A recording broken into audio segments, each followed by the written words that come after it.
এবার বলবো বিদ্যুৎ কিভাবে উৎপন্ন হয়েছে। তো প্রতি সেকেন্ডে 100 বার কিন্তু বজ্রপাত হয়, আর এই বজ্রপাত থেকেই কিন্তু বিদ্যুৎ সৃষ্টি হয়েছে। তো কিভাবে এটাই আমরা এই ভিডিওর মাধ্যমে কিন্তু জানবো।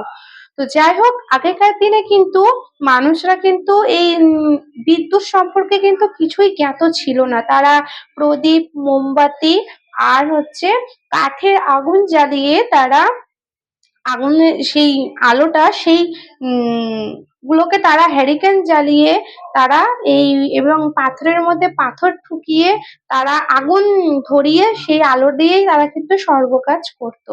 তো যাই হোক, মানুষ আস্তে আস্তে যখন উন্নত হয় তখন মানুষ একটু গবেষণার কাজে নিজেকে এগিয়ে নিয়ে যেতে থাকে।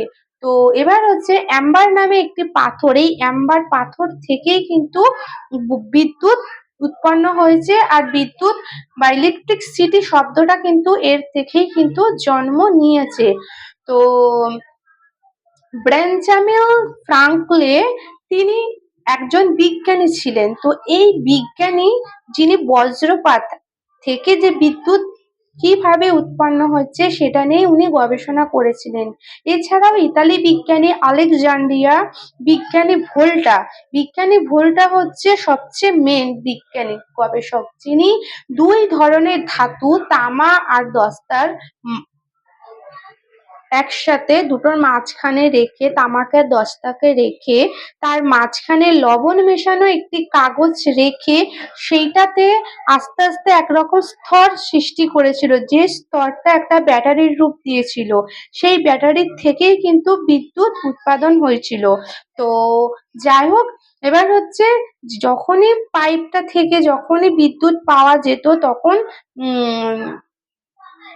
বিজ্ঞানীরা ভাবলো যে যখন বিদ্যুৎ যদি এর থেকে যদি এই ব্যাটারি যখন উৎপাদন করা হয়েছে, এই ব্যাটারি থেকে কিন্তু আলো জ্বালানোও কিন্তু সম্ভব। তো যাই হোক, সেই ব্যাটারিটাকে তারা কাজে লাগিয়ে তারা কিভাবে আলো জ্বালানো যায় সেই ব্যবস্থাই করতে লাগলো। হ্যাঁ, তো প্রশ্ন বিদ্যুৎ দিয়ে কি আলো জ্বালানো আদৌ যাবে? হ্যাঁ, যাবে। কেন যাবে না?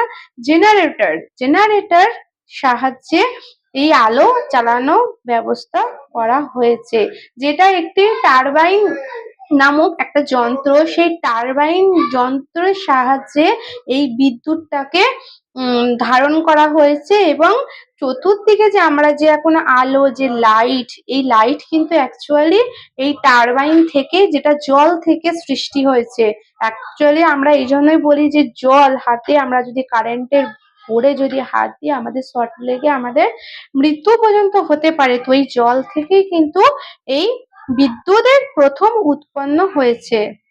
আর এটা বিশেষ করে ফারাক্কা পাঞ্চেত বাঁধ, যেখানে মেন কারেন্টের জন্ম, যেখান থেকে সৃষ্টি হয়েছে, যা ফারাক্কা পাঞ্চেত বাঁধ। তো আমি যদি ঠিকঠাক বলে থাকি, তো আরেকটা আমরা যান্ত্রিক শক্তিকে বৈদ্যুতিক শক্তিতে রূপান্তরিত করেছি।